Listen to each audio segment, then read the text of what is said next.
Olá, que bom vê-lo novamente por aqui em meu canal. Hoje vamos entender a história do profeta Oséias. Teria Deus realmente ordenado a ele para se casar com uma prostituta? Qual o propósito disso? Para entender essa história, devemos entender o contexto em que se passou. Inicialmente, Oséias foi traduzido do hebraico Rocheia, que significa salvação. Essa palavra é procedente de Yahshua, que representa também José e Jesus. Provavelmente ele era do reino do norte de Israel, assim como Jonas. Teve um ministério longo, de uns 45 anos, de 755 a 710 a.C.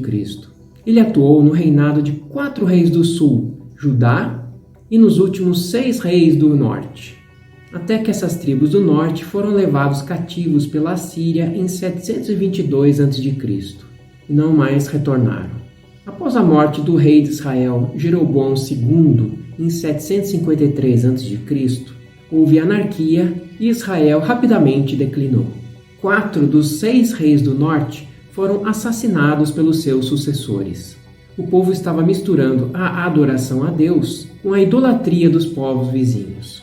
Havia também o culto a Baal, que era considerado o senhor da chuva e da fertilidade, onde havia prostituição ritual e orgias causadas por embriaguez. Essa idolatria é considerada na Bíblia como prostituição a Deus. Deus queria dar uma amostra a Oséias do que sentia com seu povo. E assim começa a história. Quando, pela primeira vez, falou o Senhor por intermédio de Oséias, então o Senhor lhe disse: Vai, toma uma mulher de prostituições e terá filhos de prostituição, porque a terra se prostituiu, desviando-se do Senhor. Outra versão diz: Quando o Senhor começou a falar por meio de Oséias, o Senhor lhe disse: Vá, tome uma mulher adúltera e filhos da infidelidade, porque a nação é culpada do mais vergonhoso adultério por afastar-se do Senhor. Esse termo mulher de prostituições vem do hebraico zanum, que significa adultério, fornicação, prostituição. É uma pessoa que pratica adultério ou se prostitui. Existem 2 linhas de explicação para esta passagem. Uma diz que Oséias realmente se casou com uma prostituta, e outra diz que Oséias se casou e após o casamento ela se prostituiu. Mas vamos falar disso mais tarde, na análise deste livro. E o texto continua. Foi-se, pois, e tomou a Gomer, filha de Diblaim, e ela concebeu e lhe deu um filho. Disse-lhe o Senhor: Põe-lhe o nome de Jezreel, porque daqui a pouco castigarei, pelo sangue de Jezreel, a casa de Jeú, e farei cessar o reino da casa de Israel. Naquele dia quebrarei o arco de Israel no vale de Jezreel.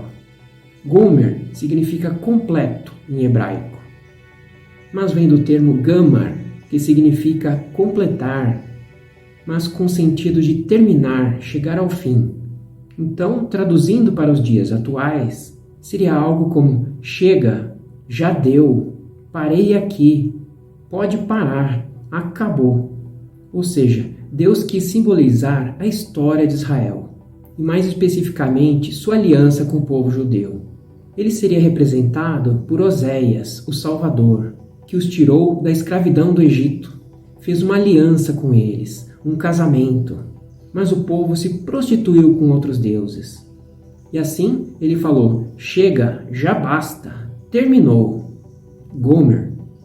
Por isso, alguns teólogos dizem que Gomer, representando Israel, teria se prostituído após o casamento, e não que Deus tenha se casado com Israel enquanto estava em prostituição. Mas isso não é tão importante. Como lemos no texto, o filho de Gomer com Oséias se chamou Jezreel. Esse nome significa Deus semeia, mas também pode ter o sentido de espalhar, como no prefixo Zara, utilizado em Jezreel. Ou seja, poderia ser também Deus espalha, como está escrito em Zacarias. Embora eu os espalhe por entre os povos de terras distantes, eles se lembrarão de mim. Criarão seus filhos e voltarão. Eu os farei retornar do Egito e os ajuntarei de volta da Síria. Eu os levarei para as terras de Gileade e do Líbano, e mesmo assim não haverá espaço suficiente para eles. Então o nome Jezreel é profético, pois fala que Deus espalhará o povo judeu, o que foi cumprido em 722 a.C., quando os assírios os invadiram e levaram a tribo do norte para o cativeiro. E o texto lido ainda continua dizendo que castigará a casa de Jeú. O rei Jeú assassinou os descendentes de Acabe na cidade de Jezreel, que se encheu de sangue. E quebrar o arco significa acabar com a força militar, ou seja, uma derrota. Aqui no caso, para os assírios no vale de Jezreel. Um grande campo de batalha, que se tornará em bênçãos quando Jesus voltar pela segunda vez. Mas a história continua. Gomer engravidou novamente e deu à luz uma filha. Então o Senhor disse a Oséias: dê a ela o nome de Lo-ruhamá, pois não mais mostrarei amor para com a nação de Israel, a ponto de perdoá-la. Contudo, tratarei com amor a nação de Judá, e eu lhes concederei vitória, não pelo arco, pela espada ou por combate, nem por cavalos e cavaleiros, mas pelo Senhor, o seu Deus. Temos então o primeiro filho significando Deus espalhará, e agora uma filha de nome Lo-ruhamá, que significa desfavorecida, palavra composta por não e amor, misericórdia, compaixão, ou seja, algo como sem compaixão. Isso também é um sinal profético do que aconteceria. E nasceu ainda um terceiro filho. Depois de ter desmamado Lo-ruhamá, Gomer teve outro filho. Então o Senhor disse: dê a ele o nome de Lo-ammi, pois vocês não são meu povo, e eu não sou seu Deus. Lo-ammi significa não meu povo, composto de não e que é nação, povo, parentes e família. Então o profeta dizia que não seriam mais seu povo, mas por fim o capítulo termina dizendo: contudo, os israelitas ainda serão como a areia da praia, que não se pode medir nem contar. No lugar onde se dizia a eles: vocês não são meu povo, eles serão chamados filhos do Deus vivo. O povo de Judá e o povo de Israel serão reunidos, e eles designarão para si um só líder, e se levantarão da terra, pois será grande o dia de Jezreel. É uma profecia que significa a restauração do povo de Israel, quando Jesus voltar. E o capítulo 2 começa com as bênçãos, cancelando as maldições da profecia. Chamem a seus irmãos, meu povo, e as suas irmãs, minhas amadas. Estariam recebendo agora o Lo-ammi, com o nome de Ami, que é meu povo, e Lo-ruhamá, agora é Ruhamá, minha amada. E com os filhos restaurados, eles devem agora confrontar a mãe, a nação de Israel. Repreendam sua mãe, repreendam-na, pois ela não é minha mulher, e eu não sou seu marido. Retire ela do rosto a aparência adúltera, e do meio dos seios a infidelidade. Do contrário, eu a deixarei nua, como no dia em que nasceu. Eu farei dela um deserto, eu a transformarei em terra ressequida, e a matarei de sede. Aqui o texto mostra que após o casamento, a esposa se tornou adúltera, abandonando o marido. E Oséias pede para os filhos confrontarem a mãe, senão ele a deixaria nua. Uma adúltera era exposta nua em público nas praças. E se continuasse assim, Israel seria como um deserto. O texto mostra que a esposa o abandonou para ir atrás de seus amantes, mas será punida, castigada, até que caia em si. Deus então pede a Oséias que traga sua mulher de volta e a receba. O Senhor me disse: vá, trate novamente com amor sua mulher, apesar de ela ser amada por outro e ser adúltera. Ame-a como o Senhor ama os israelitas, apesar deles se voltarem para outros deuses e de amarem os bolos sagrados de uvas passas. O texto trata da restauração do casamento após o adultério ou prostituição, assim como Deus fará com seu povo. E o bolo de uva passas era uma oferenda dada a outros deuses. Inclusive o texto continua dizendo que ela se tornou escrava, e Oséias teve que pagar o seu preço por ela. Por isso, eu a comprei por 180 gramas de prata e 1,5 barril de cevada. E eu lhe disse: você viverá comigo por muitos dias. Você não será mais prostituta, nem será de nenhum outro homem, e eu viverei com você. Oséias provavelmente tenha comprado Gomer em um leilão de escravos, pelo que equivaleria a 30 peças de prata, o preço geralmente pago por um escravo. É interessante que a cevada era uma oferta feita por alguém que foi acusado de adultério. E o capítulo termina profetizando que no final tudo mudará, pois os israelitas viverão muitos dias sem rei e sem líder, sem sacrifício e sem colunas sagradas, sem colete sacerdotal e sem ídolos da família. Depois disso, os israelitas voltarão e buscarão o Senhor, seu Deus, e Davi, seu rei.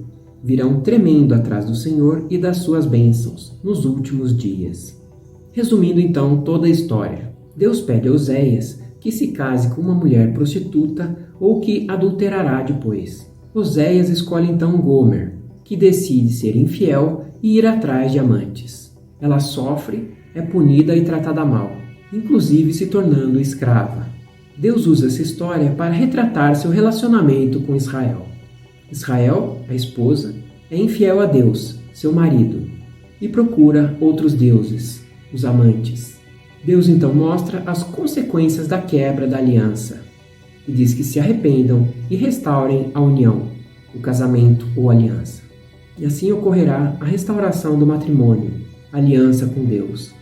Oséias teria que se submeter a isso para que o povo percebesse toda a atrocidade que estava sendo feita a Deus. E os nomes dos personagens da história representam as etapas proféticas do que aconteceria com o povo judeu. Gomer era o basta de Deus. Jezreel significa Deus espalhando inicialmente o povo. Temos então a nação desfavorecida, sem compaixão por parte de Deus, que iria desfavorecê-los, não mais os perdoando. Depois, a quebra de vínculo com o povo, o não é meu povo. Deus não mais aceitaria este povo como seu e consideraria a aliança quebrada. Por fim, a restauração, com a mudança de nomes para favorecida, amada e meu povo novamente. E o lugar da restauração é o mesmo vale de Jezreel, significando agora Deus semeia na terra, trazendo de volta o povo e criando raízes em sua terra, gerando muito fruto.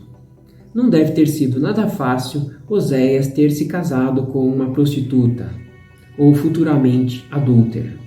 Dar nomes aos filhos com respeito a fatos que aconteceriam futuramente em função do abandono da fé e ser também abandonado, e depois ainda ter que pagar o preço pelo adultério, o pecado, resgatando sua esposa. Não é à toa que Oséias significa Salvador, como Jesus, que pagou o preço por nossos pecados. E qual a moral da história? Deus ama seu povo mesmo quando são infiéis e sempre lhes oferece uma chance de reconciliação. Existem consequências para a infidelidade, mas Deus sempre deseja que voltem a Ele e renovem sua aliança, seu casamento. Espero que esse vídeo sirva como alerta à idolatria, considerada por Deus como prostituição ou adultério. Caso tenha se desviado dos caminhos de Deus, ainda dá tempo para voltar. Ele o aguarda para restaurar seu relacionamento com Ele. Aproveite enquanto é tempo. Agradeço muito por ter assistido este vídeo até o final e nos vemos na semana que vem.